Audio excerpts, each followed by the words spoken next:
तेजोमयि देहि वीर्यमसि वीर्यं मयि देहि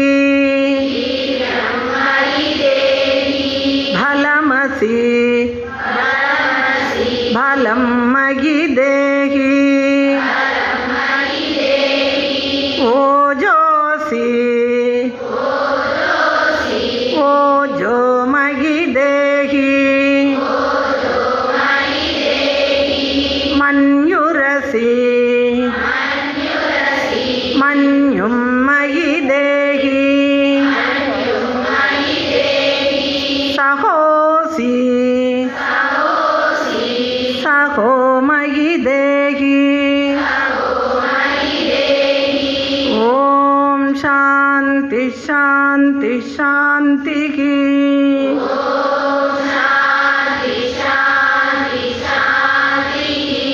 गायत्री 3 முறை சேர்ந்து ஓம் பூர்புவः சுவः தத்சவிதுர்வரேண்யம் भर्गो देवस्य धीमहि धियो यो न प्रचोदयात् ॐ भूर्भुवः सुवः तत्सविदुर्वरेण्यं भर्गो देवस्य धीमहि धियो यो न प्रचोदयात् ॐ भूर्भुवः सुवः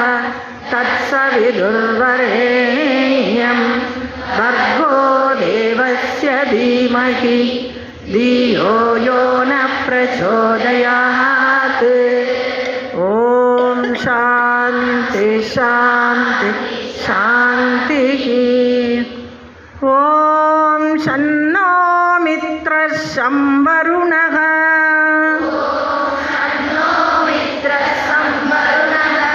शन्नो भवत्वर्यमा शन्न इन्द्रो बृहस्पतिः शन्नो विष्णुरुक्रमः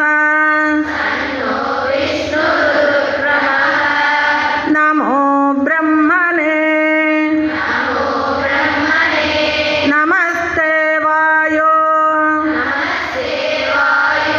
त्वमेव प्रत्यक्षं ब्रह्मासि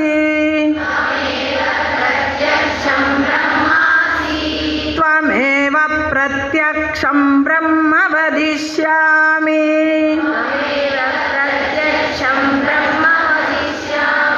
ऋतं वदिष्यामि सत्यं वदिष्यामि तन्मामावीत् तन्मामवतु तद्वक्तारमवतु अवतु माम् अवतु वक्तारम् ॐ शान्ति शान्ति शान्तिः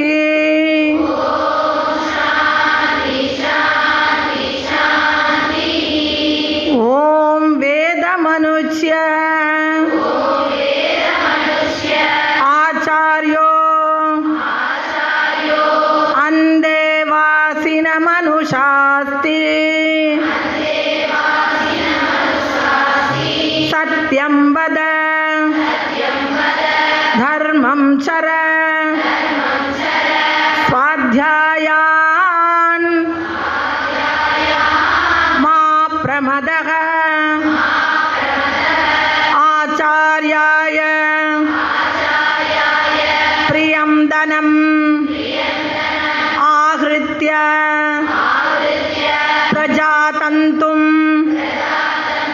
मा व्यवत्सेत्सीः सत्यान्न प्रमदितव्यम्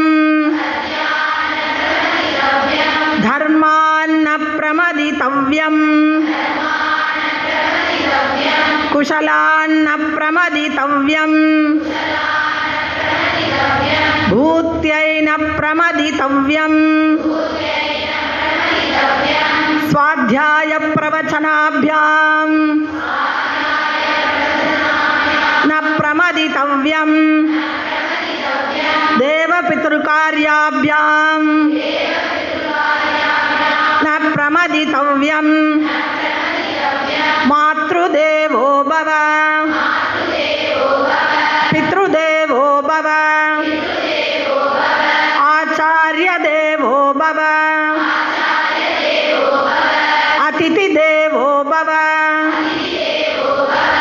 యాన్యనవధ్యాని కర్మాణి తాని సేవితవ్యాని నో ఇతరాణి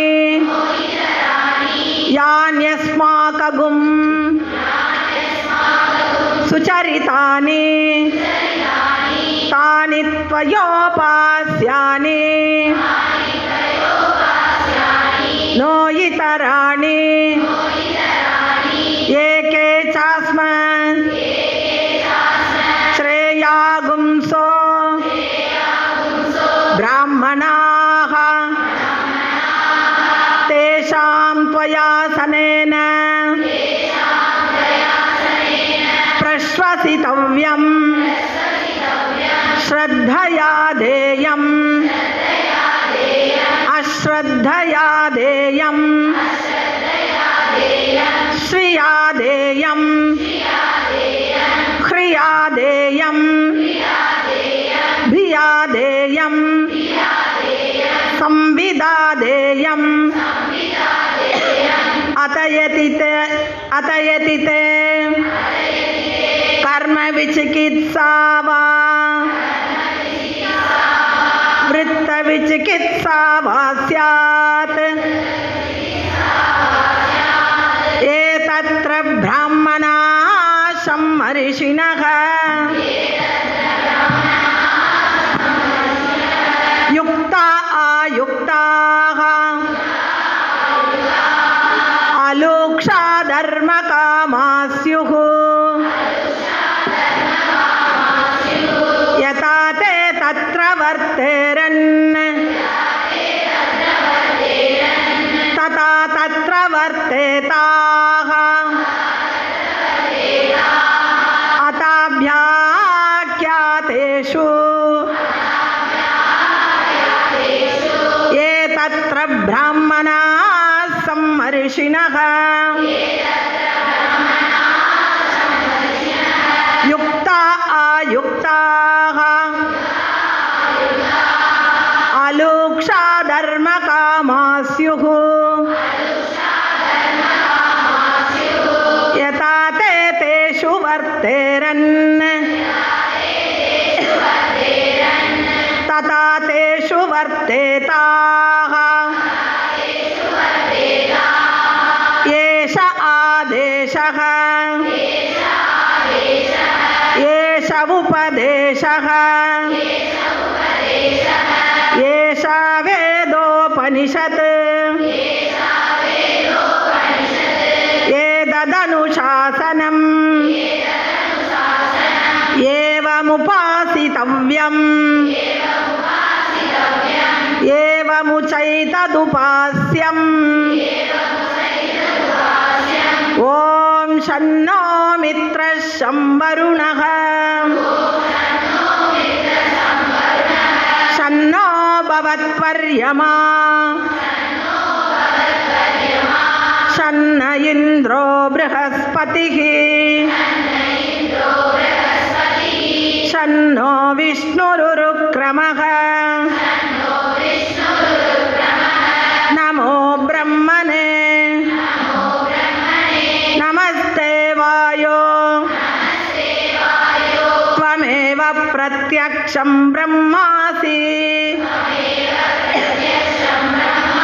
త్వామేవ ప్రత్యక్షం బ్రహ్మావాదిశం ऋतमवादिशं सत्यमवादिशं தன்மாமாவீத் தத்வக்தாரமாவீத் ஆவீன்மாம் ஆவீத் வக்தாரம். ஓம் சாந்தி சாந்தி சாந்திகி.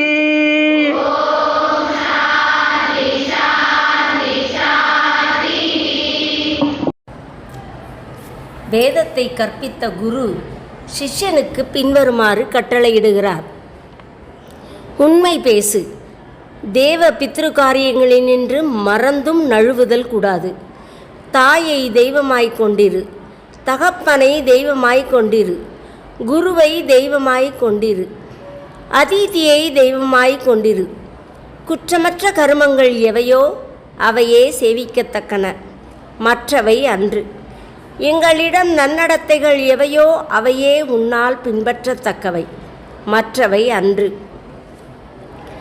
எவர்கள் எங்களை காட்டிலும் சிரேஷ்டமான பிராமணர்களோ அவர்கள் ஆசனத்தில் வீற்றிருக்க அவர்கள் முன்னிலையில் அவர்கள் சொல்லுவதை கேட்க வேண்டுமே ஒழிய நீ பேசக்கூடாது, மூச்சு விடக்கூடாது. கொடுப்பது ஸ்ரத்தையுடன் கொடுக்கப்பட வேண்டும், அசிரத்தையுடன் கொடுக்கப்படாது. செல்வ பூர்த்தியை அனுசரித்து தாராளமாக கொடுக்கப்பட வேண்டும்.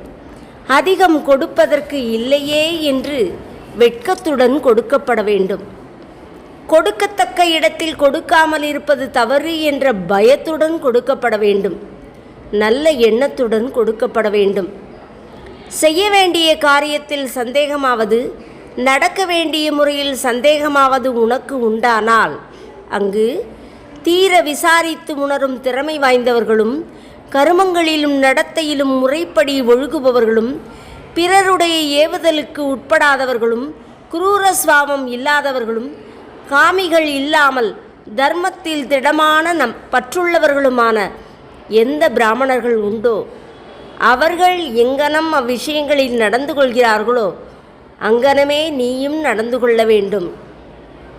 இதுவே கட்டளை, இதுவே உபதேசம், இதுவே வேத ரகசியம், இதுவே ஈஸ்வர ஆக்ஞை.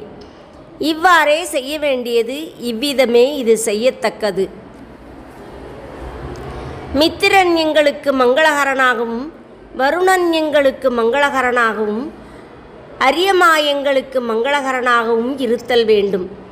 இந்திரனும் பிரகஸ்பதியும் எங்களுக்கு மங்களகரர்களாக இருத்தல் வேண்டும். அனைத்தையும் அளவிடும் அடியை உடைய விஷ்ணு எங்களுக்கு மங்களகரனாக இருத்தல் வேண்டும். பிரம்மத்திற்கு நமஸ்காரம். வாயுவே உன்னை வணங்குகிறேன். நீயே கண்கண்ட பிரம்மமாய் இருக்கிறாய். உன்னையே கண்கண்ட பிரம்மமாய் போற்றினேன்.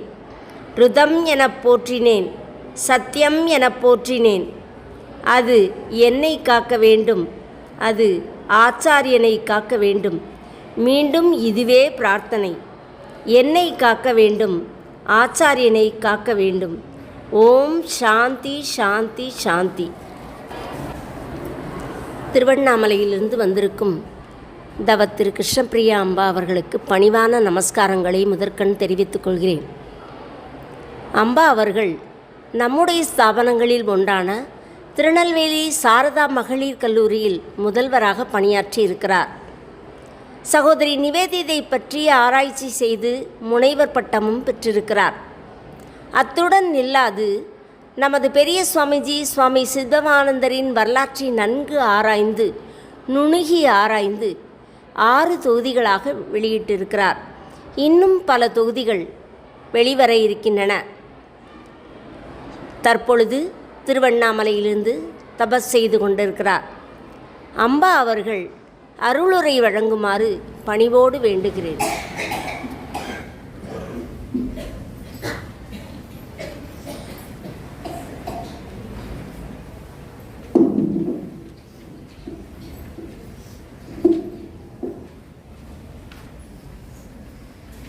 प्रपन्न पारिजाताय स्तोत्रवेत्री एकपाणिनि ज्ञान मुद्राय कृष्णाय गीतामृत दुजे நமः. சரணடைந்தவர்களுக்கு கற்பக விருட்சம் போன்றவன், பசுவை ஓட்டுதற்கு ஒரு கையில் பிரம்பை பிடித்திருப்பவனும் கீதை என்னும் அமிர்தத்தை கறந்தவனும் சின்முத்திரை தாங்கியவனுமாகி ஸ்ரீ கிருஷ்ணனுக்கு நமஸ்காரம். ஜனனி சாரதாம் தேவி ராமகிருஷ்ணம் ஜெகத்குரு பாதபத்மி தயோஸ்ருத்வா பிரணமாமி முகு அகண்டமண்டலாகாரம் வியாப்தம் ஏன சராச்சரம் தத்பதம் தர்ஷிதம் ஏன தஸ்மை ஸ்ரீ குரவே நமः.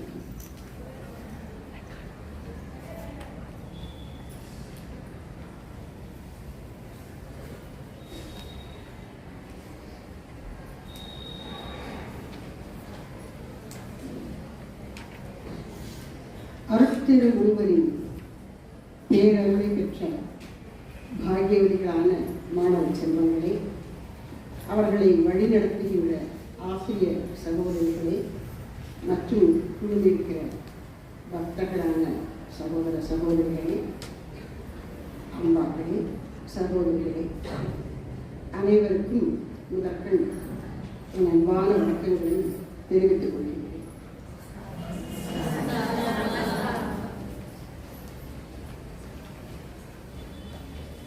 இன்று உங்கள் வாழ்க்கையிலே ஒரு மிக முக்கியமான நாள், நினைவில் கொள்ளப்பட வேண்டிய ஒரு நாள். வாழ்க்கையில் பெரிய பெரிய உச்சங்களை எல்லாம் நீங்கள் எட்டப் போகின்றீர்கள். ஆனால் அதற்கான அஸ்திவாரம் எங்கே உங்களுக்கு இடப்பட்டது என்றால் அது இந்த புனிதமான வளாகத்திலே, இந்த பள்ளியிலே உங்களுக்கு கிடைத்திருக்கின்றது. அதை நீங்கள் நெஞ்சில் மறவாது வைத்து போற்ற வேண்டியது அதற்குரிய தருணம். இங்கு கற்றுக் கொடுக்கப்பட்ட விஷயங்கள் எதுவுமே அதெல்லாம் அந்த காலம் இதுவே தேவையில்லைங்க அப்படின்னு புறக்கணிக்க வேண்டிய ஒன்று அல்ல. வாழ்நாள் முழுக்க நீங்கள் நினைவில் கொள்ள வேண்டிய அரும் பெரும் நல் விஷயங்கள் மட்டுமே உங்களுக்கு இங்கு போதிக்கப்பட்டிருக்கின்றன. இப்பொழுது நீங்கள் அற்புதமாக பாராயணம் செய்த அந்த உபனிஷத மந்திரம் குருகுல கல்வி முடிந்து மாணாக்கன் ஆசிரியரிடமிருந்து விடைபெற்றுக் கொள்கிறான். அந்த தருணத்திலே ஆச்சாரியராகிய ரிஷி அந்த சீடர்களுக்கு செய்கின்ற உபதேசம், இறுதி உபதேசம், அதுதான் இன்னைக்கு நீங்க ரொம்ப அழகா பண்ணுவீங்க. ஏன் என்ன சொல்றாரு? 6 கட்டளை. மாத்ரு தேவோ பவ, பித்ரு தேவோ பவ, ஆச்சார்ய தேவோ பவ, அதிதி தேவோ பவ. அப்புறம் கொஞ்சம் தள்ளி சத்யம் வத, தர்மம் சர. இந்த 6 பிடிங்க. வாழ்நாள் முழுக்க நீங்கள் கடைபிடிக்க வேண்டிய நல்லொழுக்கம், உங்களை தெய்வீகத்துக்கு உயர்த்தி புனிதப்படுத்தக்கூடிய நல்லொழுக்கத்தை இந்த 6 கட்டளைகள் சொல்லுகின்றன. நீங்க இந்த பள்ளி படிப்பு முடிந்து நீங்க கல்லூரிக்கு செல்லலாம், கல்லூரி படிப்பு முடிந்து வேலைக்கு செல்லலாம், வெளிநாடுகளுக்கு செல்லலாம், எங்கு வேணாலும் செல்லலாம். எங்கு சென்றாலும் பொருந்தக்கூடிய அடிப்படை நியதிகள் இது. நீங்க ஒரு புது இடத்துக்கு போறோம்னு சொன்ன உடனே இங்க என்ன உங்களை என்னப்பா எங்களை பாரு வெளியில எல்லாரும் இப்படி எல்லாம் இருக்காங்க, எங்களை பாரு இப்படி ஒரு தாவணியை கட்ட வச்சு கட்டி வச்சுட்டாங்க அப்படின்னு நினைச்சிட்டாங்க. ஏன்னா அங்கே போன உடனே உங்களுக்கு விதவிதமாக போடுறதுக்கு, அது கல்லூரியிலலாம் உங்களுக்கு கொஞ்சம் சுதந்திரம் கொடுக்கப்பட்டிருக்கும். பள்ளி அளவில் சொன்னதை கேட்க படுத்தப்பட்டிருக்கீர்கள். கல்லூரியிலே நீயே படிச்சுக்கோமா, நான் கொஞ்சம் டீச்சரையும் சொல்லி ஃபெசிலிட்டேட்டர், நான் கொஞ்சம் உனக்கு வசதி பண்ணி கொடுக்குறேன் மகளே, நீயா படிச்சுக்கோ அப்படிங்கிற மாதிரி இருக்கும். ஒரு 60-70% போர்ஷனை கவர் பண்ணினாலே அவங்க சக்ஸஸ்ஃபுல் டீச்சர் காலேஜில். அப்போ உங்களுடைய முயற்சிக்கு அங்கே நிறைய தேவை இருக்கு. அப்படி சூழல் மாறி உங்களுக்கு ஒரு சுதந்திரம் வந்த உடனே ஏதோ ஊர்ல இல்லாத ஒன்று நமக்கு கிடைச்சிட்ட மாதிரி இதெல்லாம் 10ஆம் வகுப்பு தரோம் அப்படின்னு நினைச்சு நீங்க விடமாட்டீங்க எனக்கு தெரியும். ஒரு சிறு நிகழ்ச்சி. நம்முடைய ஸ்தாபகர் சுவாமிஜி ஸ்ரீமத் சுவாமி சித்மானந்த மகாராஜ் அவர்கள் அவருடைய முதுமை காலத்தில் ஒரு பக்தர் அவங்க வீட்டுக்கு சுவாமிஜியை அழைத்திருந்தார். சுவாமிஜி சீடர்கள் ஒருவருடன் போயிருக்கிறார். அப்ப அந்த பக்தருடைய பேரப்பையன் சின்ன குழந்தை துரு துரு துரு துருன்னு சுத்தி சுத்தி அங்க வந்துட்டே இருக்கான். சுவாமிஜி பெரியவங்க இருந்திருக்காங்கன்னு எல்லாரும் பயபக்தியே போயிட்டு இருக்காங்க. இந்த குழந்தைக்கு அதெல்லாம் தெரியாது. அவன் போயிட்டு போயிட்டு வந்துட்டு இருக்கான். இங்க இருக்காங்க, அப்புறம் அதை எடுக்கிறேன் இதை வைக்கிறேன் என்னவோ பண்ணிட்டே இருக்கான். கொஞ்ச நேரம் அவனை கவனிச்ச சுவாமிஜி சீடர்கிட்ட சொன்னார், "See, he is all energy but without direction. I am all direction but without energy." Swamiji 88 வயது வாழ்ந்தார்கள். அன்றைக்கு கொஞ்சம் முன்னாடி நடந்த நிகழ்ச்சி. 80 வயதை தாண்டிய ஒரு முதியவர், வாழ்க்கையை உணர்ந்தவர், வாழ்க்கையின் லட்சியமாக இருக்கிற இறைவனை உணர்ந்தவர், அத்தகைய மகான் சொல்லுகிறார். அந்த நிகழ்ச்சியை பார்த்து ஒண்ணுமில்லை, சின்ன பையன் துரு துருன்னு ஓடிட்டு வரான். அதை பார்த்தவர் என்ன சொல்றார், இந்த சிறுவனிடம் he is all energy, ஆற்றல் இருக்கு. ஆனா அந்த ஆற்றலை எப்படி வழிப்படுத்தி செயல்படுத்துவதுங்கிற அறிவு அவனுக்கு இல்லை. அது அறியாப்பது சிறுபிள்ளை. இவன் எப்படி முதியவர், வாழ்க்கையில் எத்தனையோ இன்ப துன்பங்களை பார்த்து விட்டவர், அதற்கு நடுவில் உறுதியாயிருந்து மாபெரும் சாதனைகளை புரிந்தவர், இறைவனை உணர்ந்தவர், எத்தனையோ பேருக்கு வழிகாட்டியவர். அவர் என்ன சொல்றார், எதை செய்யணும், எப்படி செய்யணும், எப்ப செய்யணும் எனக்கு தெரியுது, ஆனா இப்ப செய்வதற்கு எனக்கு இந்த சரீரத்தில் சக்தி இல்லை. அப்போ முதுமையில அறிவு இருக்கும், செயலில் இறங்குவதற்கான ஆற்றல் உடலில் அந்த ஆற்றல் தெம்பு திராணி இருக்காது. சிறுவதையாக இருக்கக்கூடிய பருவத்திலே சக்தி துள்ளி கொண்டிருக்கும், ஆனா அதற்கு ஒரு வழிகாட்டல் இல்லைன்னா அது வீணாக்கம் விரயமாகி கொண்டிருக்கும். குழாயை திறந்து விட்டுட்டோம்னா டேங்க் தண்ணி எல்லாம் காலி ஆயிடும்ல, அந்த மாதிரி டேங்க் ஃபுல்லா தான் இருக்கு. ஆனா 1 மணி நேரம் குழாய் திறந்துட்டா என்ன ஆகுது? இப்போ அவன் சிறு பிள்ளை, இவர் முதியவர், ரெண்டுக்கும் நடுவில் இந்த முதுமை அல்லாத ஒரு முதிர்ச்சி பருவம் இருக்கு. முதிர்ச்சியில ஆப்டிமல் குரோத், வளர்ச்சியினுடைய நல்ல முழுமை, ஆற்றல் நிறைந்திருக்கிறது, அறிவு தெளிவாயிருக்கிறது, அன்பு விகசிக்கின்றது. அப்படிப்பட்ட பருவம். ஒரு நீங்க கல்வியெல்லாம் முடித்து ஒரு பிஹெச்டி பண்றோம்னு வச்சுக்கோங்களேன். இப்போ வந்து 12th இருக்கிற நீங்க வந்து காலேஜில் ஜாயின் பண்றீங்க, பிஏ ஏதோ ஒரு டிகிரி கோர்ஸ், கிராஜுவேஷன் அது ஒரு 3 years, post graduation another 2 years, அதுக்கப்புறம் உடனே நீங்க பிஹெச்டி சேரணும்னு வச்சுக்கோங்க, another 3 years. அப்போ இதெல்லாம் முடிச்சு வரும்போது ஒரு 24-25 வயசு ஆயிடும். பிஹெச்டி வரைக்கும் படிக்கும்போது படிக்கிறதுக்கு உள்ள காலம் வாழ்க்கையின் ஆரம்ப கட்டமாக 25 வயது, இளமையில் கல். அப்படி படித்திருக்கிற படிச்சு முடிச்ச அப்புறம் தான் நீங்க அந்த படிச்சு அந்த பெற்றுக்கொண்ட கற்றுக்கொண்ட திறமைகளை காட்டக்கூடிய, செயலில் காட்டக்கூடிய காலம் வருகிறது. அந்த 25க்கு மேல ஒரு 50க்கு கீழே உள்ள அந்த பருவத்துல தான் எனர்ஜியும் இருக்கு, டைரக்ஷன்ங்கிற இந்த அறிவின் வழிகாட்டு திறமும் இருக்கு, அதை செயல்படுத்துகிற செயல்திறமும் அப்பதான் வெளிப்பட முடியும். அப்போ அன்பு, அறிவு, ஆற்றல் என்பது உச்சத்துக்கு வந்து உங்கள் வாழ்க்கையில் ஒளிவிட வேண்டும் என்று சொன்னால் இங்கு பெரியவர்கள் உங்களுக்கு கற்பித்த நல் வழிகளை மறவாதீர்கள்.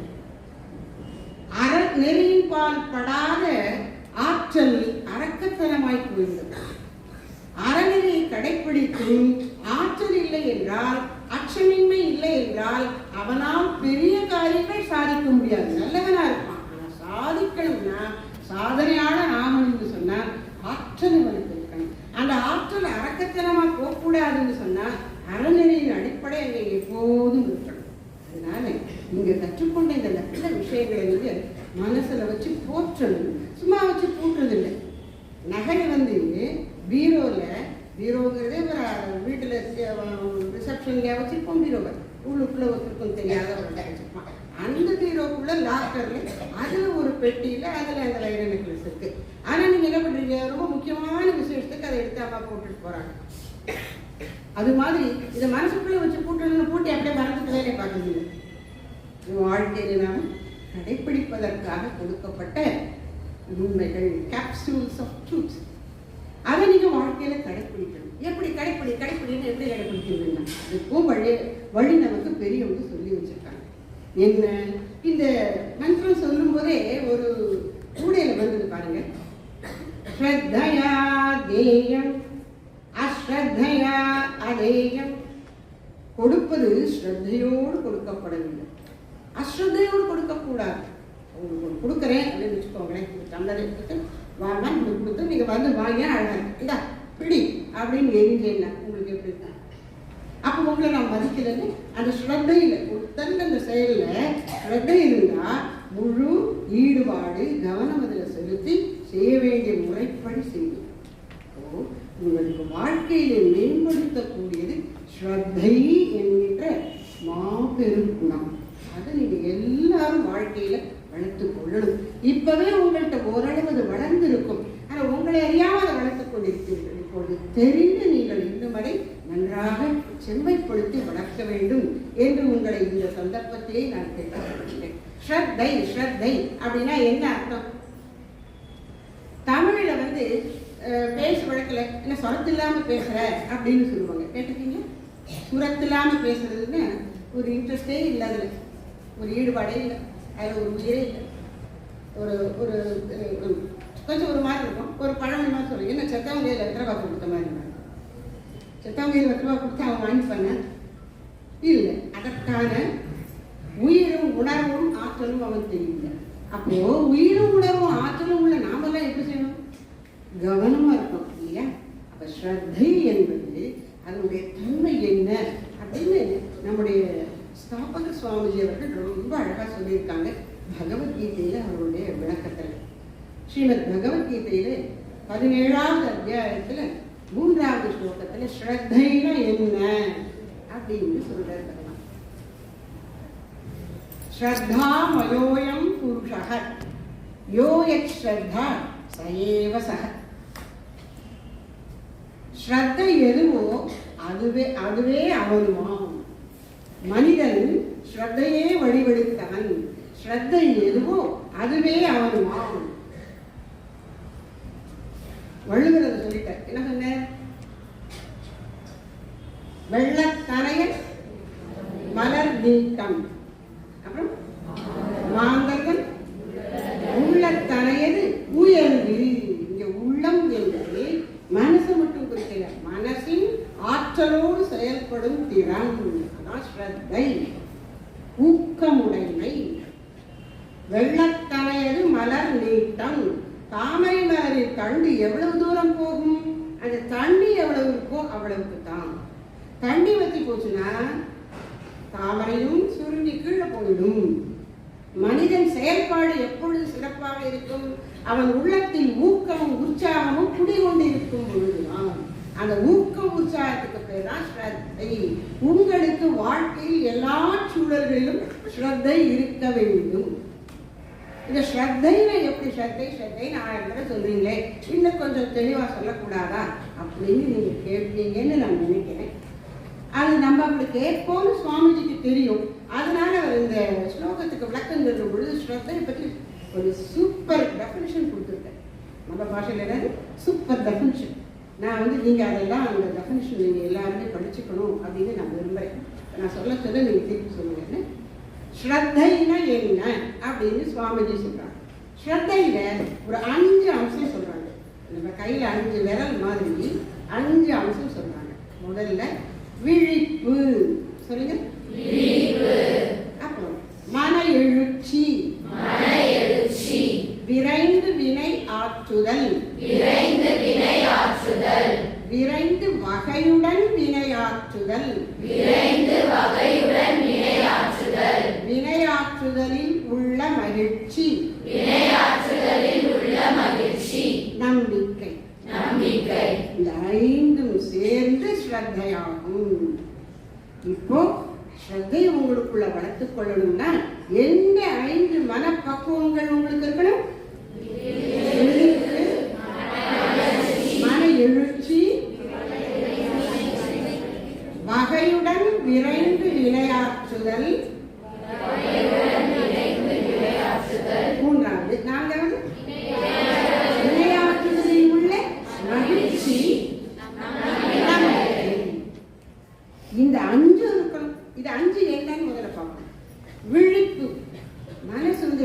அலர்ட்டாக இருக்கும், தூங்கி விழிப்பாரு. இப்போ வந்து உட்காந்தாச்சு, மீட்டிங் ஒன்று வச்சுட்டாங்க, பேசுறதுக்கு ஒருத்தர் கூப்பிட்டு வந்துட்டாங்க. என்ன காலையில் நினைக்க உங்கள் வீட்டில் நல்லா அழகாக பொங்கல் பண்ணினாங்க அம்மா, எனக்கு அப்படி கண்ணை சுற்றிட்டு வருது அப்படின்னு சொல்லக்கூடாது. கொஞ்சம் கசக்கி விட்டுக்க வேண்டியதான் கண்ணை.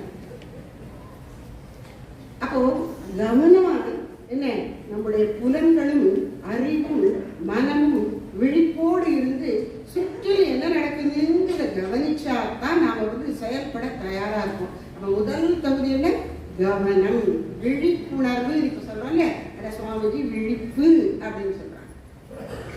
அப்படி விழிப்பா இருக்கணும். அப்படி விழிப்பா இருந்தா நமக்கு என்ன, சுற்றி என்ன நடக்குதுன்னு புரியும். அப்படி புரிஞ்ச உடனே என்ன செய்யணும் அப்படின்னு மனசுல தோன்றும். புரியுது? ஒரு நாங்கள் இன்னைக்கு இப்படி வந்துட்டு இருந்தோம் நேற்றுக்கு ராமநாதபுரத்துலேருந்து. அப்போ ஒரு வழியாக நாங்கள் போகிறோம். அப்போ சொன்னாங்க, அது கொஞ்சம் இடத்துல நாங்கள் ஏதோ ஒரு ஆக்சிடென்ட் ஆகிடுச்சு, அது திருப்பி விட்டுட்டு இருக்காங்க எல்லாத்தையும். ஆச்சுங்க, இப்போ தான் ஆச்சா, எனக்கு மேலே ஆயிடுச்சா, என்ன அவங்களுக்கு ஏதாவது மருத்துவ உதவி வேணுமே அப்படின்னு கேட்டேன். உடனே அவர் சொன்ன ஆம்புலன்ஸுக்கு போச்சு அப்படின்னு நான் கேட்டேன். சரி, அப்போ நம்ம திரும்பிடலாம். அப்போ அவங்களுக்கு ஏதாவது செய்யணுமே அப்படிங்கிற கவலை வருது. ஆனால் ஆம்புலன்ஸ் போனது அந்த நேரம் நான் கவனிக்கலை. அவர் சொன்ன இப்போ ஒரு ஆம்புலன்ஸ் போச்சு, ஒரு நிம்மதியாது, சரி ஏதோ அவர்களுக்கு உதவி கிடைக்கும், ஒரு பிரார்த்தனை பண்ணிட்டு நாங்கள் அந்த பக்கத்தில் இருந்து பண்ணோம். அப்போ நம்ம வந்து விழிப்போடு இருக்கணும். எந்த சூழலையும் சமாளிப்பதற்கு மனசுல விழிப்பு வேணும். அப்படி விழிப்பா இருந்து என்ன செய்யணும்னு புரிஞ்ச அப்புறம் அதை செய்யறதுக்கு மனசுல இருந்து ஒரு தெம்பை கிளப்பிக்கணும். சோப்ளாங்கியா உட்காந்துருந்தா செய்ய முடியாது, தெரிஞ்சாலும் செய்ய முடியாது. அப்ப செய்யறதுக்கு ஒரு எனர்ஜி வேணும். சொன்னாரே சுவாமி, இந்த குழந்தைகிட்ட எனர்ஜி இருக்கு, அந்த மாதிரி எனர்ஜி. இன்று புதிதாய் பிறந்தோம் என்ற எண்ணமதை தின்னவராய் இசைத்து கொண்டு வாழ்க்கை. அப்படி புதுசா வாழ்க்கையை பார்க்குற மாதிரி என்றைக்குமே சலிப்பில்லாமல் நல்ல ஒரு சக்தியோடு நம்ம இருக்கணும். அதான் மன எழுச்சி. விழிப்பு தொடர்ந்து என்ன வேணும், மன எழுச்சி. அப்படி மன எழுச்சி எதற்காக பண்ணுகிறோம், செயலில் இறங்குவது. என்ன செய்யணும், இந்த விழிப்புணர்ச்சி நமக்கு என்ன செய்யணும் என்பதை சொல்லிக் கொடுத்தோம். அந்தந்த நேரத்தில் அது மாறும். ஒரு தடவை சுவாமிஜிக்கிட்ட ஒரு பக்திமதி ஒரு அம்மா கேட்டாங்க, சாமி கடமைங்கிறது என்ன, அதை எப்படி புரிஞ்சுக்கிறது அப்படின்னா. உடனே சாமி சொன்னாங்க, அப்போ அவங்க வந்து ரயிலில் பயணம் பண்ணிட்டு இருக்காங்க. இப்போ நாம ரயில் பயணம் பண்ணி கொண்டிருக்கோம். இப்போ நம்முடைய கடமை என்ன, ஏற வேண்டிய இடத்துல ஏறிட்டோம், சாமான்லாம் பார்த்து வைக்க வழிபடி வச்சு உட்காந்துக்கணும். நேரத்துக்கு ஏற்ப நம்ம உணவுனா உணணும். எப்போ ட்ரெயின் நாம் போக வேண்டிய இடத்துக்கு வரும் அப்படிங்கிறத கவனமாக பார்த்துக்கணும். அதை தவறு விடாமல் பார்த்துட்டு அதுக்கு கொஞ்சம் ஒரு 5 நிமிஷம் முன்னாடியே சாமான் எல்லாம் மேலே இருக்கிறதெல்லாம் எடுத்து இறக்கி வச்சுக்கிட்டு அதை இறங்குற இடத்துக்கிட்ட நின்றுக்கணும். அது ட்ரெயின் நின்ன பிறகு இறங்கிடணும். திருப்பி எல்லா சாமான் வந்துருச்சான்னு செக் பண்ணிட்டு கிளம்பணும். இதுதான் இப்போ நம்ம கடமை. கடமை என்பது என்ன, இந்த கணத்தில் இந்த சூழலில் நாம் ஆற்ற வேண்டிய செயல் எதுவோ அது கடமை. இப்போ உங்க கடமை என்ன, இந்த பேசப்படுவதை சொல்லப்படுகிற கருத்தை நன்கு கேட்டு மனதில் பதித்துக் கொள்வது. என் கடமை என்ன, உங்களுக்கு வாழ்நாளெல்லாம் பயன்படக்கூடிய நல்ல விஷயங்களை இந்த சுருக்கமான 1/2 மணி நேரத்தை எவ்வளவு சொல்ல முடியுமோ அவ்வளவு சொல்லுவது. அவர்களுடைய கடமை என்ன, அதை ஆண்டு முழுவதும் ஆற்றி இருக்கிறார்கள் ஆசிரியர்களும் நிர்வாகிகளும். உங்களுக்கு வாழ்க்கையில் பயன்படக்கூடிய நல்ல விஷயங்கள், வெறும் புஸ்தக படிப்பு மட்டும் இல்லை. இப்போ அவரவருக்கு அந்தந்த சூழல்ல என்ன செய்யணுங்கிறது மாறும். நீங்க கேட்கணும், நான் பேசணும், அவங்க ஏற்பாடு பண்ணணும், மாறுது இல்லையா? அப்ப நம்ம சூழலுக்கு ஏற்ப நமக்கு என்ன கடமை வருகிறதோ அந்த நேரத்தில் வர்ற கடமையை நாம ஆற்ற தயாரா இருக்கணும். அதுதான் இந்த விழிப்பும் மன எழுச்சியும் நமக்கு கொடுக்கும். அப்படி கொடுக்கும் பொழுது என்ன செயல் செய்யணும்னு புரிஞ்ச உடனே அதை செய்யணும். எப்படி செய்யணும், செய்யறதுல இறங்கணும். எண்ணத்துல புரிஞ்சா போறாது, அதை செயல்படுத்தணும். அதுக்குதான் சாமி சொல்றாங்க, விரைந்து வினையாற்றுதல். ஒரு நெருக்கடியில அந்த அவசரமா குயிக்கா செயல்படுவது ரொம்ப அவசியம். எல்லா நேரமும் அப்படி நெருக்கடி இருக்கும்னு சொல்ல முடியாது. ஆனாலும் செய்ய வேண்டிய நேரத்தில் அதை தவறாம செய்வதற்கு இந்த விழிப்பு மன எழுச்சி எல்லாம் இருக்கணும். அப்புறம் வகையுடன் வினையாற்றணும், விரைந்து வினையாற்றணும், வகையுடன் வினையாற்றணும். அதை இந்த விரைந்து செய்யணும்னா சீக்கிரமா செய்ய வேண்டிய நேரத்தை போட்ட விட்டுறாம உடனே செஞ்சுடணும். அப்புறம் வகையுடன், அப்புறம் வேகமா செய்யணும், விட்டக்கூடாது டென்ஷன்லயே இருந்து காரியத்தை கெடுத்துடுறாங்க. ஒரு பழமொழி சொல்லுவாங்க, அவசர கோலம் அள்ளி தெரியும். அதெல்லாம் வாசு தெளிச்சிட்டா, எல்லாரும் பெரிய பெரிய கோலமாக போட்டிருக்காங்க, இவன் லேட்டாக எழுந்திரிச்சிட்டாக்கா. உடனே என்ன பண்ணுறாங்க, சரிப்போ மாவு இவ்வளோ இருக்க கிணத்துல கோலமாக இப்படி இப்படி அடிட்டான், இப்படி உதவிட்டான். அது ஒரு கோலம் ஆகிடணும், அதில் ஒரு தினசு இருக்கணும், டிசைன் இருக்கணும்ல. அப்போ அவசர கோலம் அள்ளி தெளிச்ச விதமாகவே நம்ம காரியம் இருக்கக்கூடாது. அதனால வேகமாக செயல்படணும். அதே சமயம் திட்டமிட்டு சரியாக இந்த சூழலுக்கு எப்படி செய்யணும்னு தெரிஞ்சு செய்யணும். அதுதான் வகையுடன் அப்படிங்கிற. வகை தொகை தெரியாமல் செலவழிக்கிறாங்க அப்படின்னு சொல்லுவாங்க. எதுக்கு எதைத்தான் செய்யணும், இப்படித்தான் செய்யணும், எவ்வளவுதான் செய்யணும் அப்படிங்கிறது தான் வகை. வகையுடன் விரைந்து வினையாற்றுதல். அப்புறம் வினையாற்றுதலில் உள்ள மகிழ்ச்சி. ஒரு வேலையை கொடுத்துட்டாங்க, உங்களுக்கு திறமையா செய்ய முடியும். உடனே சும்மா சும்மா நம்ம அதில் வேலையை கட்டுவாங்க, இது ஒரு வேலை நமக்கு தெரியும் காமிச்சிருக்கூடாது, அவ்வளோதான் அப்படி சொல்லிட்டு நினைப்பாங்க. அது சொல்லலாம் நினைப்பாங்க. உண்மையிலே என்ன சொல்லுவாங்கன்னா, இப்போ வந்து ரொம்ப கொடுமையாக பண்ணினாங்க. செக்கெழுத்து செம்பல் அப்படிங்கிறது அவருக்கு சிறை தண்டனையில அந்த மாதிரி வேலையை கொடுத்தாங்க. வேலையை கொடுக்கறது ஒரு தண்டனை அப்படின்னு நினைக்கக்கூடாது, சரிப்படுத்துற விஷயம். ஆனால் அவங்க ரொம்ப கொடுமையா பண்ணினாங்க, அது வேற விஷயம். அப்ப வேலையை வந்து தண்டனையா நினைக்கக்கூடாது. நம்மகிட்ட ஒரு தூக்கம், அசட்டை, சோம்பல், கவனமின்மை இருந்தால் நிறைய வேலை செய்யணும், அடிச்சு வேலை வாங்கணும். நம்ம விழிப்போடு இருந்தால் வேலையை சொல்லிட்டா போகிறோம், நம்மளே செஞ்சுருவோம். இல்லை கொஞ்சம் துருத்துருன்னு ஒரு அஜோகுணமாக இருந்தால் கொஞ்சம் ஒரு சோர்வு தொய்வு வரும். அப்போ கொஞ்சம் தட்டி கொடுத்து இல்லை முடி செஞ்சு முடிச்சிரு, கடைசி எடுத்து கொடுவா அப்படின்னு நம்மளுக்கும் சேர்த்து ஒருத்தர் உற்சாகம் கொடுத்து செஞ்சு முடிக்கணும். அப்போது இதில் ஸ்ரத்தைங்கிறது எங்கே வருது? ஸ்ரத்தையே இல்லாதவன் சோம்பேறியா இருப்பான், செயலே போட்டுருப்பான். ஒருத்தன் ஸ்ரத்தையோட காரியத்தை ஆரம்பிப்பான், ஆனால் பாதி செஞ்சுட்டு இருக்கும் போதே ஏதாவது ஒரு கட்டம் இருந்தால், யாராவது ஒரு கமெண்ட் அடிச்சுன்னா உடனே பாதி விட்டுருவான் காரியத்தை. அப்படி இருக்கக்கூடாது, இதுதான் இருக்கணும். ஸ்ரத்தையோட காரியத்தை ஆரம்பிச்சதை எவ்வளோ கஷ்டம் இருந்தாலும் கடைசி வரைக்கும் செஞ்சு முடிச்சுக்க உறுதியா, அந்த மாதிரியான ஸ்ரத்தை தான் நமக்கு வேணும். அதனால என்ன சொல்ற, வினையாற்றுதலில் உள்ள மகிழ்ச்சி. இவ்வளவு செஞ்சும் என்ன பிரயோஜனங்க, இது நல்லதுக்கே காலம் இல்லை, என்ன செஞ்சாலும் ஒன்றும் வரமாட்டேங்குது அப்படின்னு சில பேர் அழுத்துப்பாங்க. இயற்கையில பராசக்தி ஒவ்வொரு செயலுக்கும் ஒரு பலன் இருக்குன்னு ஒரு நியதி வச்சிருக்கா. நம்ம விரும்பினாலும் விரும்பாட்டாலும் நம்ம செய்த செயல்கள் எல்லாவற்றுக்கும் பலன் இருக்கும். அப்போ நம்ம நல்லது செஞ்சிருக்கோம், நமக்கு நல்லது நிச்சயம் கிடைக்கும் என்பதில் நம்ம உறுதியா இருக்கலாம். ஆனால் செயல்களுக்கு பலன் கொடுக்குது. செயலே வந்து அது அறிவான ஒரு விஷயம் இல்லை, அதுக்கு தெரியாது இவங்க காரியம் செஞ்சிருக்காங்க, நம்மளுக்கு இந்த பலன் கொடுக்கணும்னு செயல் தீர்மானிக்காது. அது ஜடம். அங்க செய்கின்றவனாய் இந்த உயிருக்கு வேண்டியதை கொடுக்கக்கூடிய இறைவன் இருக்கிறானே, அவன் தான் அறிவு பொருள், அவன் தான் இந்த செயலுக்கு பலனை கொடுக்கிறான். அப்ப அவன் என்ன பண்றான், எல்லா விஷயங்களும் நமக்கு தெரியாது, நம்முடைய புறச்செயல், மனதின் நிலை, பழவினை எல்லாவற்றையும் கருத்தில் கொண்டு கூட இருக்கிறவர்கள் செயல கூட செஞ்சவங்க எல்லாத்தையும் யோசிச்சுத்தான் அவர் பலன் கொடுப்பார். அதனால கொஞ்சம் முன்ன பின்ன வந்துருச்சுன்னு சொன்னா உடனே நல்லதில் உள்ள நம்பிக்கையை இழந்து விடக் கூடாது.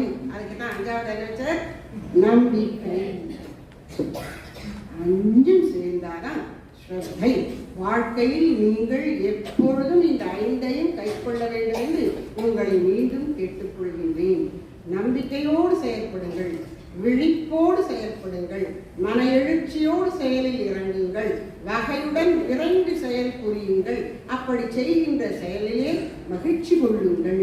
உங்களை பார்க்கிறவங்களுக்கே தெரியும் என்ன செய்யறாங்களே அப்படின்னு. அவங்களுக்கு வேலை நமக்கு நிறைய கிடைச்சா அது ஒரு பாராட்டு. கடைசியில் வந்து சார்பு போத்துறது பாராட்டுன்னு நினைக்காதீங்க. அவர்கிட்ட இந்த வேலை நல்லா செய்வாங்க, செய்ய மாட்டா அப்படின்னா அது நமக்கு பாராட்டு. சரி, அப்ப அவங்க மட்டும் சும்மாவே இருக்காங்களே, அவங்க தான் வாய்ப்பை இழக்கிறாங்க. அதனால செயல் புரிதல் என்பது, ஸ்ரத்தையோடு செயல் புரிதல் என்பது, திறமையை முழுக்க காட்டு செயல் புரியல் என்பது சாதாரண விஷயம் அல்ல. அப்படி யாராவது செயல் புரிந்து சிறப்பா வந்திருக்காங்களா, அவங்கள பற்றி சொல்ல முடியுமா அப்படின்னா அற்புதமான ஒரு மூர்த்தி இந்த ஸ்ரத்தையே வடிவெடுத்தவர் ஸ்ரீ ஆஞ்சநேயர். ராமதாசனான ஆஞ்சநேயர். ஆஞ்சநேயர் அவருடைய வாழ்க்கை செயல் ஒவ்வொன்றும் அப்படி இந்த ஸ்ரத்தைக்கு விளக்கமா இருக்கும். நீங்க அதை யோசிக்கணும். எனக்கு நேரம் இல்லை, ஒரு நிகழ்ச்சி மட்டும் சொல்றேன். சீதா பிராட்டியை தேடிக்கொண்டு இலங்கை நோக்கி தெற்குலே போகணும் அப்படின்னு ஒரு படையை பிரிச்சு விடும்போது தெற்கு நோக்கி போக வேண்டிய படையில யாருக்கு கடலை தாண்ட முடியும் அப்படிங்கும் போது ஆஞ்சநேயருக்கு தான் முடியும். கடலை தாண்டி போய் சீதா மாதாவை கண்டுபிடிச்சிட்டு திருப்பி வந்து சொல்றார். அது அவருக்கு தான் முடியும் என்று அவரிடம் ஒப்படைக்கப்படுகிறது. முதல்ல அவருக்கு அப்படியே தன்னை மறந்தவர், நம்பிக்கை இழந்துதான் இருந்தார். அப்போ ஜாம்பவான் முதியவர் சொன்னார், மூத்தவர், இவருக்கும் மூத்தவர், ஆஞ்சநேயருக்கும் மூத்தவர். அவர் சொன்னார், நீ எப்படிப்பட்டவனப்பா, நீ ராமதாசன், நீ சின்ன குழந்தையா இருக்கும்போது சூரியனே பழம் என்று பிடிக்க சென்றவன் என்றெல்லாம் அவனுடைய ஆற்றலை அவனுக்கு நினைவுபடுத்தினான். அப்போ ஆஞ்சநேயருக்கு என்ன வந்தது? உள்ளத்திலே ஸ்ரத்தை உருவெடுத்தது, ஆத்ம விஸ்வாசம், தன்னம்பிக்கை உருவெடுத்தது. அதன் விளைவாக அவர் அப்பொழுதே விஸ்வரூபம் எடுத்தார். விஸ்வரூபங்கிறது என்ன? இந்த 6 அடி மனுஷன் 60 அடி மனுஷனா ஆறுதுன்னு அர்த்தம் இல்லை. ஆற்றல்கள் எல்லாம் செயல்படுவதற்கு தயாராகி வருகின்றன அர்த்தம். அப்படி அவரிடம் அவர் உடம்பும் வளர்ந்திருக்கலாம். நம்ம உடனே எனக்கு ஸ்ரத்தை இருக்கு, நான் எத்தனை அடி கூடி இருக்கேன்னு பார்க்க வேண்டாம். அதுக்கு சொல்ல வரேன், ஆற்றல் செயல்பட தயாராக இருப்பது, அதுதான் விஸ்வரூபம் எடுப்பது, செய்து சாதித்து காட்டுவது. அப்ப அவர் கடலை தாண்டி போனார். போகும்போது பாருங்க, இவர் நல்ல தீர்மானம் பண்ணிட்டார், ராம காரியத்துக்காக போகிறார். அதுக்காக எல்லாரும் ஒதுங்கி வழிவிடுங்க விட மாட்டாங்க. வழிதான் இப்ப நீ என்னையா பண்ணுவ அப்படின்னு நிற்கிறாங்க. போட்டு முதல்ல ஒரு நண்பரா வர மயிலாட்டம் அந்த மலை மேல வருது. நீ கொஞ்சம் இழப்பாரி செல்லப்பா, நான் உங்க அப்பாவோட ஃப்ரெண்டு தான் அப்படின்னு சொல்றது. அந்த மலை இருக்கட்டும், ரொம்ப நன்றி உங்களுடைய உபசரிப்புக்கு, ஆனா நான் இப்ப ராமகாரியமா போறேன், எனக்கு இழப்புக்கு இது நேரம் இல்லை, மன்னிச்சுக்கணும், நான் அப்புறம் பார்த்துக்கிறேன்னு சொல்லிட்டு சொன்னேன். அப்போ ஒரு காரியத்துல ஒரு லட்சியத்தை நோக்கி நம்ம போய்கொண்டு இருக்கும் போது டைவர்ஷனுக்கு அலோவ் பண்ணக்கூடாது. இதெல்லாம் ஸ்ரத்தையினுடைய விழிப்பு, மன எழுச்சின்னு சொன்னோன்னே அது இருக்கவருக்கு. நான் ராமகாரியமா போயிட்டு இருக்கேன், அதை முடிக்க முன்னாடி வேற ஒன்றுலையும் போயிடக்கூடாது. அப்புறம் போல அங்க அவருடைய திறமைக்கும் அறிவுக்கு சோதனையா ஒரு அரட்டி வாழ்க்கை இருக்கிறார். இவரும் அவ்வளவு பெருசாரா, இன்னும் திறக்கிறா, இன்னும் பெருசாரா, இன்னும் திறக்கிறா, இன்னும் பெருசாரா. திடீர்னு தன் உருவை குறுக்கி அவ வாய்ப்புள்ள வெளியே வந்துட்டார். ஏன்னா அவன் போட்ட கண்டிஷன், நீ என் வாய்ப்புள்ள வரணும். வாய்ப்புள்ள அப்படியே இப்படி பிடிச்சி சாப்பிடலாம், அப்ப நான் கவனமா இருக்கணும். அதனால சடான உருவம் சிரிக்கல. உருவத்தை இந்த ஒரு விளையாட்டுல சொல்லுவாங்கல்ல, இப்படி தட்டணும் இப்படி தட்டணும் ஏதோ சொல்லிட்டே இருப்பாங்க. ஒரு அடையாளம் காட்டும்போது ஒரே அடையாளத்தை 2 பேரும் காட்டுவாங்க. நம்ம கொஞ்ச நேரம் தட்டின உடனே அடுத்த செயலுக்கு போயிடுவோம். அவங்க அதே செயலுக்குள்ளது காட்டுவாங்க. அது மாதிரி இவள் வாயை மேலும் திறக்கும் போது திடீர்னு அவர் தன் உருவத்தை குறிப்பிட்டார். அவ வாயை திறந்துட்டார், உள்ள போயிட்டு வெளியே வந்துட்டார். இது விழிப்பு, மன எழுச்சி, வகையுடன் விரைந்து செயலாற்றுது. எல்லாம் அது இருக்கா இல்லையா? உண்மைதானே? என்ன ஒத்துரிமை வாழ்க்க மாட்டேங்கிறீங்க? அப்ப ஸ்ரத்தைக்கு ஒரு நல்ல ஒரு எக்ஸாம்பிள் அது மாதிரி இருக்கா இல்லையா? அப்ப சூழ்நிலைக்கேற்ப நாம எப்படி செயல்படணுங்கிறது இருக்காரு. 3வது வருதோ அவன் நிஜமாவே இந்த ஆளு வெறுக்கிறான். நீ என்ன எல்லாம் தாண்டிட்டு போய் சீத்தையை சிறைப்பிடிக்கப்பட்டிருக்க சீத்தையை கண்டுபிடிச்சிருக்கியோ, நான் ராவணனுக்கு விசுவாசியான சேவைக்கு அப்படின்னு ஒருத்தி இருக்கிறான்.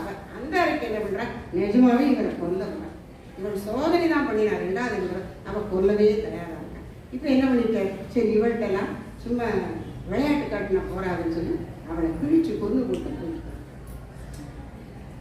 எங்கெங்க எப்படி செயல்படணும் பாத்தீங்கன்னா, அதே மாதிரி அங்க போய் சீதா பிராட்டிய அசோகவனத்துல பார்த்த பொழுது கூட அம்மா ராமனை பிரிந்த துயரம் தாழாமல் தன் வாழ்வை முடித்துக் கொள்ள தயாரா இருக்கிறாங்க. தன்னுடைய நீண்ட தலைமுடியவே பச்சை சுருக்கு போட்டு மரத்துல அவங்க போறாங்க.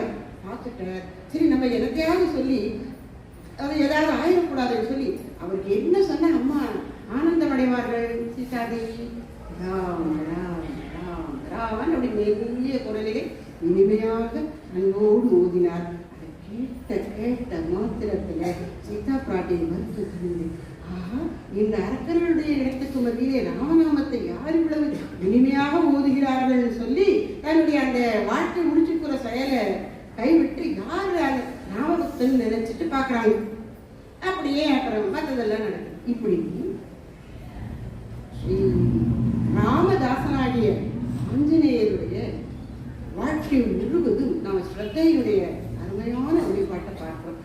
தன்னுடைய குருநாதராகிய சூரியனுக்காக அவர் சூரிய புத்திரனாகிய சுக்ரீவனுக்கு அடிமை மாதிரி மந்திரியா இருந்து எல்லாம் சொல்லிக் கொடுத்தா அவன் கூடவே இருந்தார். தனக்குன்னு ஒரு வாழ்வு வச்சுக்காம அவனுக்காக வந்தார். ராமனை பார்த்த உடனே இவரையும் சுக்ரீவன் தன் தலைவனையும் ராமன் ஒப்படைச்சு தன்னையும் ராமனிடம் ஒப்படைத்தார். இப்படி எத்தனையோ சொல்லிக் கொண்டு போகிறான். ஸ்ரத்தைக்கு விளக்கம்னா ஆந்திரேயர். அதனாலதான் ஒரு கஷ்டம்னு சொன்னா சுந்தரகாண்டம் படிங்கன்னு சொல்லுவாங்க தெரியுமா? சுந்தர காண்டம் படித்தால் சோதனை நீக்க வருவான். அனுமானுடைய சிறப்பு என்ன? சுந்தரகாண்டம் படி, வாழ்க்கை கஷ்டமெல்லாம் போகும். இதுக்கு என்ன அர்த்தம்?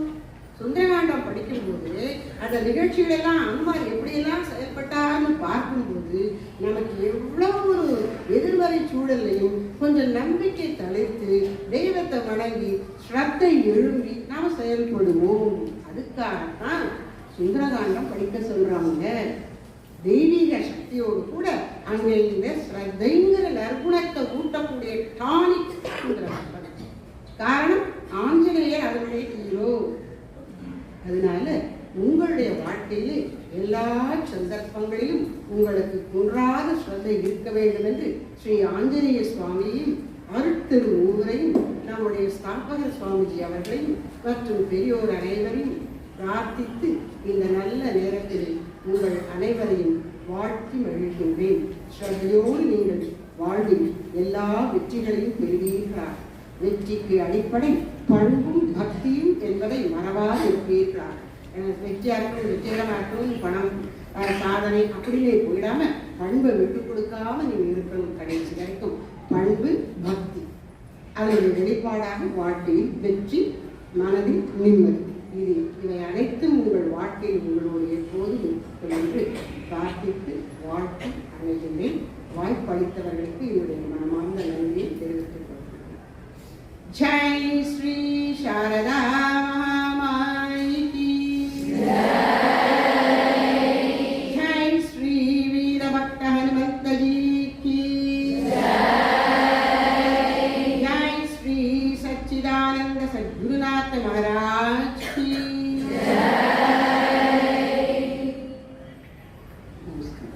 அருளுரை வழங்கிய அம்மா அவர்களுக்கு பணிவான நமஸ்காரங்களை தெரிவித்துக் கொள்கிறோம். 10 மற்றும் 12ஆம் வகுப்பு மாணவ செல்வங்களுக்கு புத்தகங்களை வழங்குமாறு அம்மா அவர்களை பணிவோடு வேண்டுகிறோம்.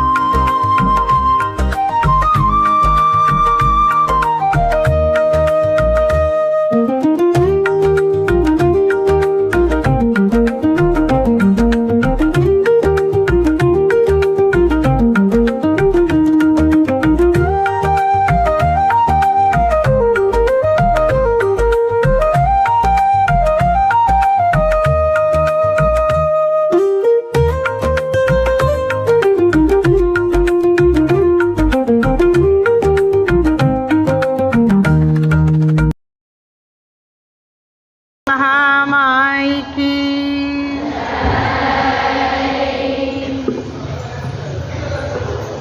சற்று முன் நீங்கள் வேத பாராயணம் செய்தீர்கள் அல்லவா? வேதமனுச்சாச்சாரியான் தேவாதீன மனுஷாஸ்தி. அந்த மந்திரங்களுடைய தமிழாக்கத்தை ஒரு அழகான பாடலாக நம்முடைய அம்பா அவர்கள், யதீஸ்வரி சிவப்பிரியா அம்பா அவர்கள் கொடுத்திருக்கின்றார்கள். எல்லா ஸ்தாபனங்களுக்கும் ஆதி ஸ்தாபகராக விளங்குபவர் ஸ்ரீமத் சுவாமி சித்பவானந்தர். இந்த மதுரை ஸ்தாபனத்தை ஸ்தாபித்தவர் யதீஸ்வரி சிவப்பிரியாம்பா அவர்கள், சுவாமிகளுடைய பிரதம சிஷ்யர். அவங்க எழுதின பாட்டு இது. வேத மந்திரத்தினுடைய அர்த்தமே நீங்கள் சொன்ன அந்த வேத மந்திரங்களுடைய அர்த்தம் இங்கே பாட்டாக வருது. அதை மட்டும் உங்களுக்கு இப்போ நான் சொல்ல நீங்கள் எல்லாரும் திரும்பி பாருங்க. எளிமையான மெச்சுதான். சத்தியம் பேசி உய்ந்திடுவோம்,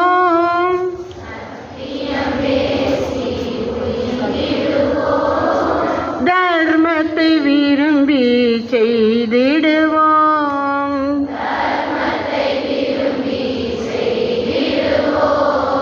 சத்தியம் பேசி உய்ந்திடுவோம்.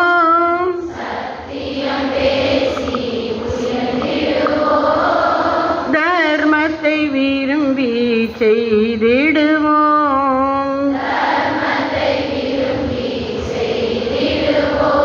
இது எந்த மந்திரத்துக்கு? சத்தியம் வர தர்மம் சர. அது வந்துட்டு குருவுக்கு காணிக்கை செலுத்திடுவோம்.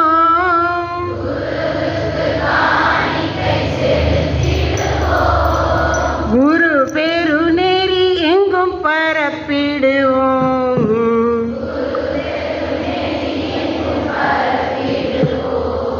இது மந்திரத்தில் எங்க வருது? ஆச்சாரிய பிரியந்தனமாகிருத்திய, ஆச்சாரியருக்கு பிரியமான தட்சிணையை கொடுத்து, அதுதான் குருவுக்கு காணிக்கை செலுத்திடுவோம். அவர் சொல்லிக் கொடுத்தபடி வாழுவோம். குரு பெருநெறி எங்கும் பரப்பிடுவோம். உண்மையினின்றும் வழுவாதே,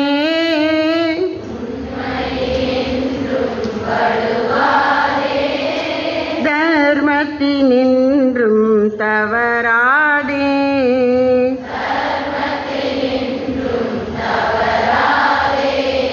மேன்மையை ஒதுக்கி தள்ளாதே,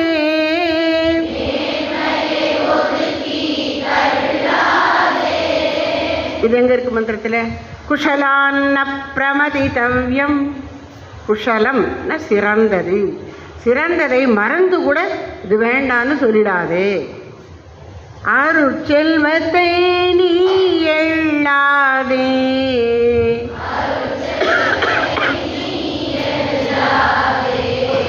கற்றல் கற்பித்தல் மறவாதே,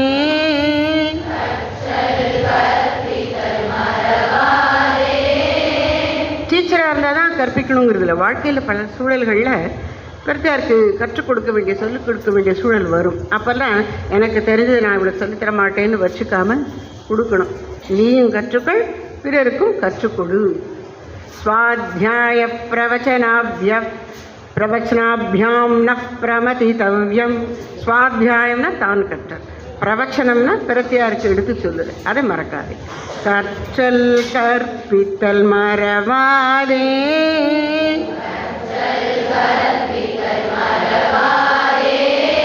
தெய்வ பித்ரு காரியம் தவறாதே.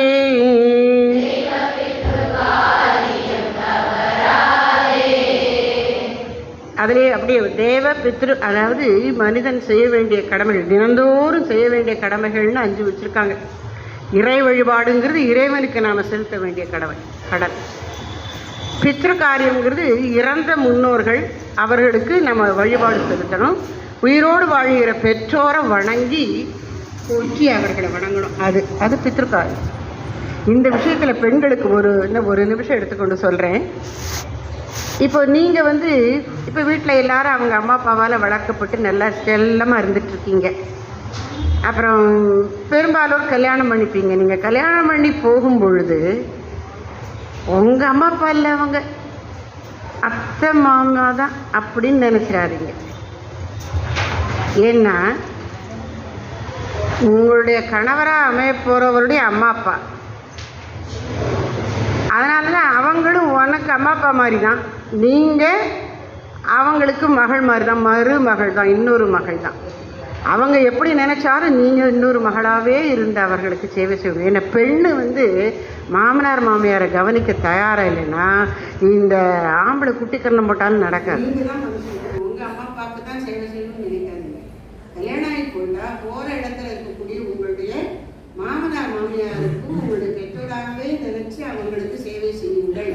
அவங்கள்ட்ட எப்படி குறைகள்லாம் இருக்கும், அப்புறம் வயசாகிடுச்சு கட்டங்கள்லாம் கொடுப்பாங்க. ஆனாலும் சாப்பாடு மருந்து இதுலெல்லாம் வயசானவங்களை கட்டப்படுத்தாம டக்குன்னு கொடுத்துடணும் உங்கள் வேலைகளுக்கு நடுவில். இதை நான் உங்களுக்கு ஒரு ஸ்பெஷல் ரெக்வெஸ்ட்டாக வைக்கிறேன். நான் பெண்கள்கிட்ட இதை சொல்லுவேன்.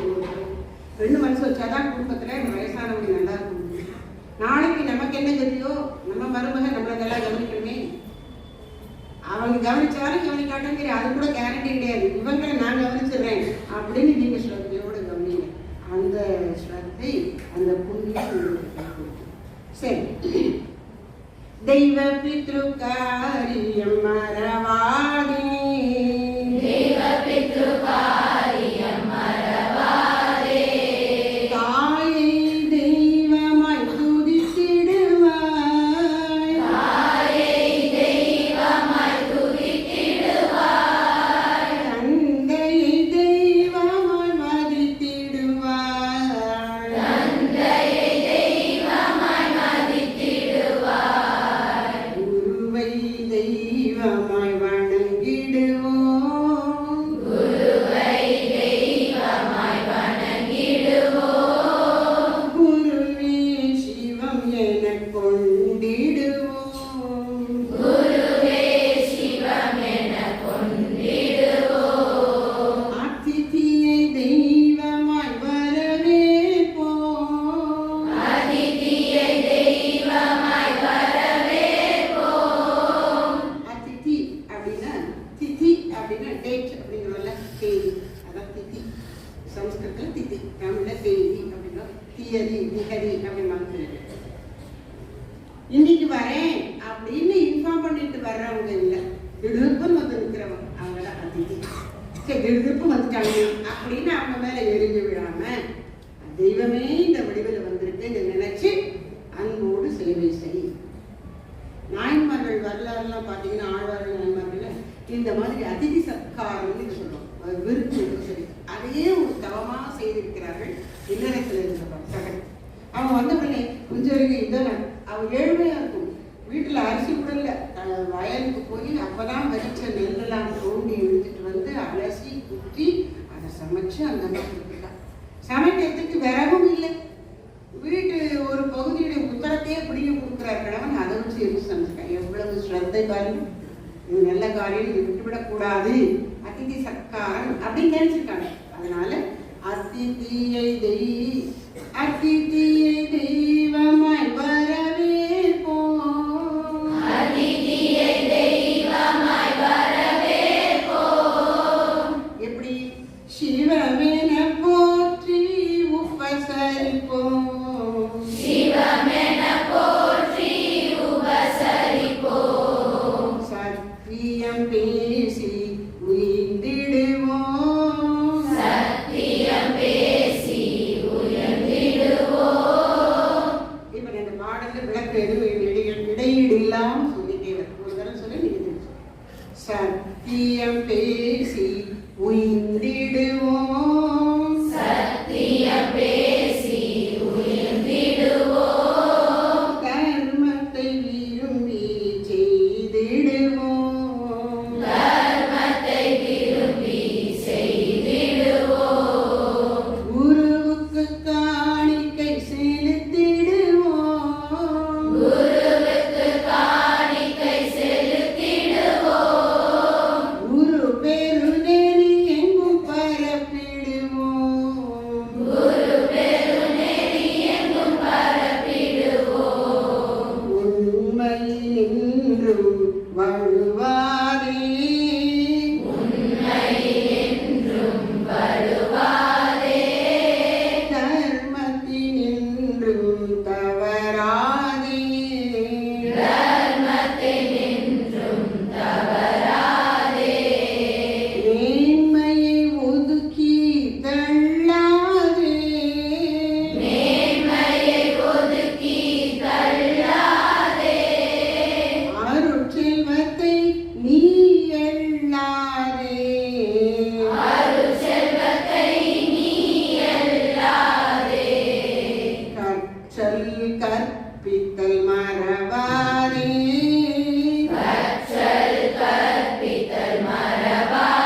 தர்மத்தை விரும்பி செய்திடுவோம். தர்மத்தை விரும்பி செய்திடுவோம். தர்மத்தை விரும்பி செய்திடுவோம். தர்மத்தை விரும்பி செய்திடுவோம். ஜெய் பராசக்தி மகாமாய் கி मूषिकवाहन मोदहस्त श्यामल कर्ण विलंबित शूद्र मूषिकवाहन मोदहस्त श्यामल कर्ण विलंबित शूद्र वामन रूप महेश्वर पुत्र विघ्न विनायक पाद नमस्ते वामन रूप महेश्वर पुत्र विघ्न विनायक पाद नमस्ते मूषिकवाहन विलंबित शूद्र मूषिकवाहन मोदहस्त श्यामल कर्ण विलंबित शूद्र वामन रूप महेश्वर पुत्र विघ्न विनायक पाद नमस्ते वामन रूप महेश्वर पुत्र विघ्न विनायक पाद नमस्ते श्री महागणपते श्री महागणपते श्री महागणपते नमो नमो श्री महागणपते श्री महागणपते श्री महागणपते नमो नमो श्री जय गणपते श्री जय गणपते श्री जय गणपते नमो नमो श्री जय गणपते श्री जय गणपते श्री जय गणपते नमो नमो अत्तिमुगत्तने यानै मुगत्तने वेल मुगत्तने नमो नमो अत्तिमुगत्तने यानै नमो नमो नित्य आनंदम எங்கனம் நிலைத்திட சத்தியம் செய்வாய் நமோ நமோ நித்ய ஆனந்தம் எங்கனம் நிலைத்திட சத்தியம் செய்வாய் நமோ நமோ மூஷிகவாகன மோதகஹஸ்த श्यामल कर्ण विलंबित शूद्र मूषिकवाहन मोदहस्त श्यामल कर्ण विलंबित शूद्र वामन रूप महेश्वर पुत्र विघ्न विनायक पाद नमस्ते वामन रूप महेश्वर पुत्र विघ्न विनायक पाद नमस्ते वामन रूप महेश्वर पुत्र विघ्न विनायक पाद नमस्ते वामन रूप महेश्वर पुत्र विघ्न विनायक पाद नमस्ते विघ्न विनायक पाद नमस्ते विघ्न विनायक पाद नमस्ते शारदे वरदे मां शारदे वरदे मां शारदू देवे मां वरदू देवे मां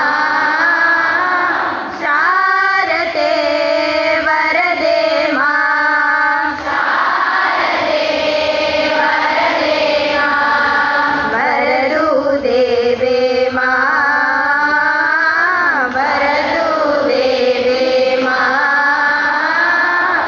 अक्षर रूपिणी ज्ञानदायिनी अक्षर रूपिणी ज्ञानदायिनी ज्ञान रूपिणी गुरु ब्रह्माणी ज्ञान रूपिणी गुरु ब्रह्माणी अक्षर रूपिणी ज्ञानदायिनी अक्षर रूपिणी ज्ञानदायिनी ज्ञान रूपिणी गुरु ब्रह्माणी ज्ञान रूपिणी गुरु ब्रह्माणी शारदे वरदे मां शारदे वरदे मां वरदू देवे मां वरदू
பரம்பொருளில் உருவானவன் மனிதானி மகத்தானவன் மண்ணில் பரம்பொருளில் உருவானவன் பாரத தாய் பெற்ற மகன் பண்பாட்டில் சிறந்த மகன் பாரத தாய் பெற்ற மகன் பண்பாட்டில் சிறந்த மகன் வரலாற்றை உருவாக்கும் தலைமகன் நீ வரலாற்றை உருவாக்கும் தலைமகன் நீ மனிதானி மகத்தானவன் மண்ணில் பரம்பொருளில் உருவானவன் மனிதானி மகத்தானவன் மண்ணில் பரம்பொருளில் உருவானவன் மனம் வைத்தால் மலைகளும் உன் கைகளுக்குள் அடங்கிவிடும் மனம் வைத்தால் மலைகளும் உன் கைகளுக்குள் அடங்கிவிடும் இமை பொழுதில் நதிகளுமே திசை மாறி பாய்ந்து விடும் இமை பொழுதில் நதிகளுமே திசை மாறி பாய்ந்து விடும் மீனும் உன் கழுத்தில் அணியாக மாறிவிடும் மீனும் உன் கழுத்தில் அணியாக மாறிவிடும் மண்ணுலகில் உன் சுவடு வரலாறாயாகிவிடும் மண்ணுலகில் உன் சுவடு வரலாறாயாகிவிடும் அழிவற்றவன் நீ அழிவற்றவன் நீ அழிவற்றவன் நீ உந்தன் உயிரினிலே நின்றுணரும் பரம்பொருளின் மகத்துவத்தை உணர்ந்திடுவாயே மனிதானி மகத்தானவன் மண்ணில் பரம்பொருளில் உருவானவன் மனிதானி மகத்தானவன் மண்ணில் பரம்பொருளில் உருவானவன் பரம்பொருளில் உருவானவன் பரம்பொருளில் உருவானவன் जय जय राम जय जय राम जय जय सीताराम अयोध्या राम राम आगर पांडव राम राम अयोध्यावासी राम राम आगर पांडव राम राम अयोध्या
நமः. ஓம் ஹரிஹராய நமः. ஓம் குஹகாந்தகாரிணே நமः. ஓம் ராமாய நமः. ஓம் கிருஷ்ணாய நமः. ஓம் ராமகிருஷ்ண தேவாய நமः. ஓம் மகாதேவாய நமः. ஓம் ஸ்மசானவாசினே நமः. ஓம் விஸ்வநாதாய நமः. ஓம் திரிலோச்சனாய நமः. ஓம் பிக்ஷாடனாய நமः. ஓம் கங்காதராய நமः. ஓம் பசுபதயே நமः. ஓம் தியாகேஷாய நமः. ஓம் நீலகண்டாய நமः. ஓம் சதாசிவாய நமः. ஓம் ஸ்ரீமாத்ரே நமः. ஓம் உமாதேவ்யை நமः. ஓம் திரிபுரசுந்தர்யை நமः. ஓம் பவான்யை நமः. ஓம் தியானகம்யாயை நமः. ஓம் சித்தரூபாயை நமः. ஓம் தமோநாசின்யை நமः. ஓம் ராஜராஜேஸ்வர்யை நமः. ஓம் ஸ்ரீ லக்ஷ்மி சரஸ்வத்யை நமः.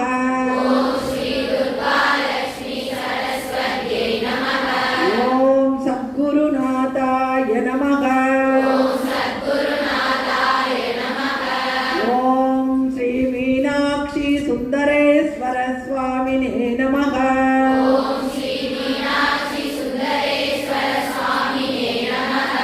ஓம் சமஸ்த நானாவித பரிமள பத்ரபுஷ்பாணி சமர்ப்பயாமः. தியானம்.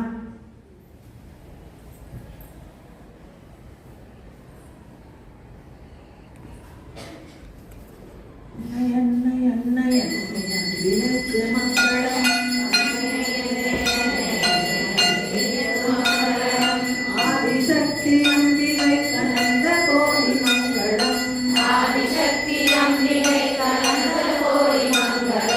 என்னுள்ளே விளங்குங்கள் ஈஸ்வரிக்கு மங்களம்.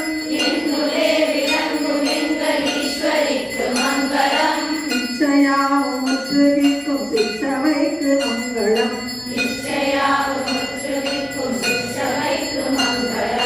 ஞானதி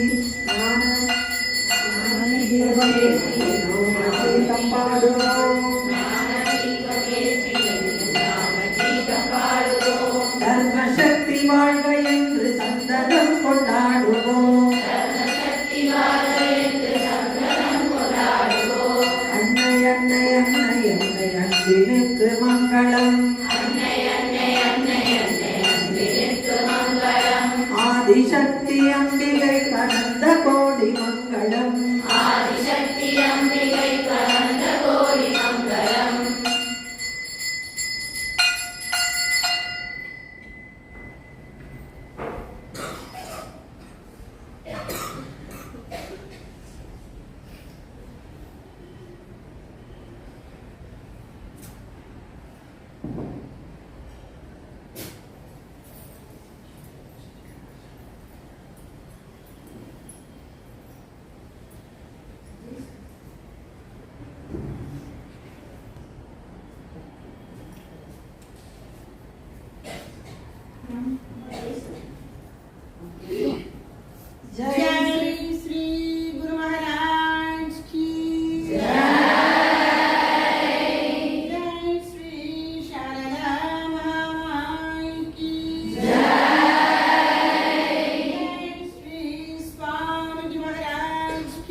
பாரத் மாதா கி भगिनी निवेदिता की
என் உள்ளத்தில் ஏற்றுவிக்கப்பட்டுள்ள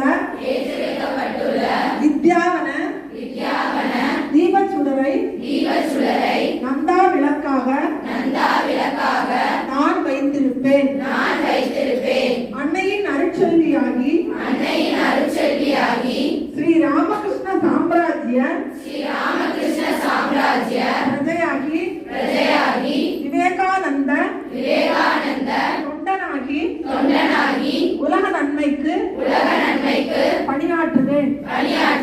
உடலை உறுதியாக்கி உள்ளத்தை பண்படுத்தி வாழ்வை தியாக நிவேதனமாக்குவேன். வித்யாவன தாயின் அன்பு செல்வி நான். என் செயல்கள் எல்லாம் அப்பெரும் பேருக்கு ஏற்ப அமைவன ஆகுக.